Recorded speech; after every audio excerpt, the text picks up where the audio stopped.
Pechkani mana eng zo'rini so'ragan klientlar uchun, obunachilarimiz uchun. Hop, mana YouTube'da bizning kanalimizda 51 ming obunachimiz bor. Podpiskani bosib qo'yinglar, xudo xolasa. Yana ham ko'payib 100 mingta bo'lishiga nasib qilsin. Hop, bu pechkalarimiz o'zimiz obishniy pilta pechkamiz bo'ladi. Mana ustiga dog'lari borcha e'tibor bermaysizlar. Va tashqarida qolib ketgan, yengil yomg'irda suv tekkan, shundan ham sosteni unchalik o'zgarib ketmagan. Hozir buni artib chiroyli qilib topshiramiz klientga. Hop, videoga e'tibor berasizlar. Doimgidan ko'ra boshqacha pechkani aylanib u yoqdan bu yoqdan o'tmasdan bitta tomondan video qilib qo'yamiz. Ya'ni ikkita pechkamiz tayyor bo'lib qolgani uchun, ikkita bir xil bo'lgani uchun buni orqa tomoni, buni old tarafini qilib qo'ydik. Bittada mana ikki tomonni ko'rishingiz mumkin. Ya'ni pechkani qurdinglar, ikkita xonaning o'rtasiga orqa tarafi bu ko'rinish, old tarafi bu ko'rinishda bo'ladi. O'txona, kulxona, gazga moslashgan teshiklarimiz, kulxona, kuloladigan qismlar. Materialimiz turli, absolyutni yangilik, rossiyskiy. O'txonalarimiz, o't yonadigan joylari ham moshniy bo'lgan. Buni fuflo ish qilinmaydi. Qildiroqlarimiz mana. Pechkamiz tepaligi 8 list bo'ladi. 8 millilitrli va adashib ketib qolyapman. 8 millimetrli listimiz. Sivarkalarimizga e'tibor berib qo'yasizlar bitta mana. Mana pechkani to'rtgan joydan olib qo'yapman sivarkasini.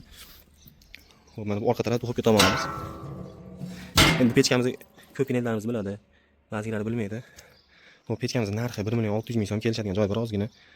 Xo'p, dastavkasi Andijon viloyati ichida bo'ladigan bo'lsa, o'ta ham arzon holatda chiqadi, uni qimmat bo'lib ketib qolmaydi. Lekin Andijondan tashqariga bo'ladigan bo'lsa, dastavkani o'zining narxi bor. Misol uchun, biz Andijondan Jizzax, Samarqand tomonlarga 300 ming so'm, 150 ming so'm atrofida dastavka bo'ladi. Shunaqa holat bo'ladi. Endi har bitta viloyatga o'zining dastavkasi narxi bor. Uni telefon qilsanglar kelishamiz boshqa bo'ladi. Ekran nomerlarni qoldirib ketaman. Xo'p, yosh aytib o'tgandek ikki xona o'rtasiga quriladi. Pechkamiz pastoli, tepasi 8 millimetrli list bo'ladi. Xo'p, pilta pechkamiz bu. Xonaning ob'yomiga qarab 5 metrgacha bo'lgan ikkita xonani isitib beradi. Ya'ni 3,5 ga 5, 3 ga 5, 3 ga 4, 5 metrgacha bo'lgan ob'yomda ikkita xonani isitib beradi. Bir taraf oshxona, bir taraf hammom bo'lsa ham ustunovka qilsanglar bo'ladi. Yoki ikkita xona o'rtasiga bir taraf yotoqxona, bir taraf mehmonxona, bir taraf oshxona yoki yotoqxona qilib, luboy xonasiga tushib ketaveradi. Uni yana telefon qilsanglar maslahat qilib, buni tavsiyasini beramiz. Mana qo'shimcha tuniki zigzaglar ham bo'ladi. Bu zigzaglar buni narxi ichida bo'lmaydi. Bular mana bitta komplekt 250 ming so'm bo'ladi. Buni qo'yib qursa foydasi bor, qo'ymasdan qursa zarari yo'q. Endi qo'ysanglar iloji boricha foydasi bor.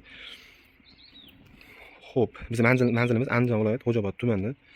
Endi doimo hamma pechkalarimiz ham videosini qo'yib keta olmayman. Men anaqa ikkita bir xil bo'lib qolgan zakazlarimizni qo'yishga harakat qilaman. Endi ulgurganimizcha.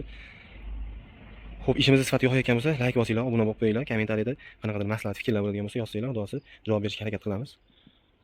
Telefon qilsanglar, mabodo ko'tara olmay qolsa albatta qaytariladi. Sog' bo'linglar, salomat bo'linglar, ishimizni kuzatib boshida davom etinglar.